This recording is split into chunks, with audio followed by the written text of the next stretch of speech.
Greater Bengaluru ಪ್ರಾಧಿಕಾರದ ಕೇಂದ್ರ ನಗರ ಪಾಲಿಕೆ ವ್ಯಾಪ್ತಿಯ ಗಾಂಧಿನಗರ ವಿಧಾನಸಭಾ ಕ್ಷೇತ್ರದ ವರಾಹಿ ದೇವಸ್ಥಾನದ ಬಳಿ ಬೀಡಾಡಿ ವಾಹನಗಳ ಟೋಯಿಂಗ್ ಕಾರ್ಯಕ್ಕೆ ಗ್ರೇಟರ್ ಬೆಂಗಳೂರು ಅಭಿವೃದ್ಧಿ ಸಚಿವ ಕೃಷ್ಣ ಬೈರೇಗೌಡ ಸಾಂಕೇತಿಕ ಚಾಲನೆ ನೀಡಿದರು.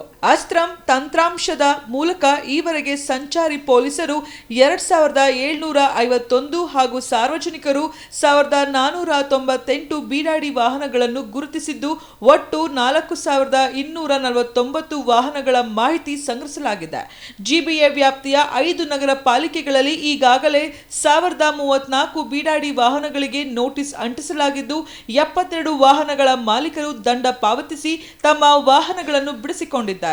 ಉಳಿದ ವಾಹನಗಳ ವಿರುದ್ಧವೂ ನಿಯಮಾನುಸಾರ ಟೋಯಿಂಗ್ ಹಾಗೂ ಕಾನೂನು ಕ್ರಮ ಮುಂದುವರಿಯಲಿದೆ ಎಂದು ಅಧಿಕಾರಿಗಳು ತಿಳಿಸಿದ್ದಾರೆ. ಈ ಕಾರ್ಯಕ್ರಮದಲ್ಲಿ ಸ್ಥಳೀಯ ಶಾಸಕ ದಿನೇಶ್ ಗುಂಡೂರಾವ್, ಕೇಂದ್ರ ನಗರ ಪಾಲಿಕೆ ಆಯುಕ್ತ ಜಿ ಜಗದೀಶ್, ಅಪರ ಆಯುಕ್ತ ವೆಂಕಟಚಲಪತಿ, ಜಂಟಿ ಆಯುಕ್ತ ಹೇಮಂತ್ ಶರಣ್, ಮುಖ್ಯ ಅಭಿಯಂತರ ವಿಜಯಕುಮಾರ್ ಹರಿದಾಸ್ ಸೇರಿದಂತೆ ಹಲವು ಅಧಿಕಾರಿಗಳು ಉಪಸ್ಥಿತರಿದ್ದರು.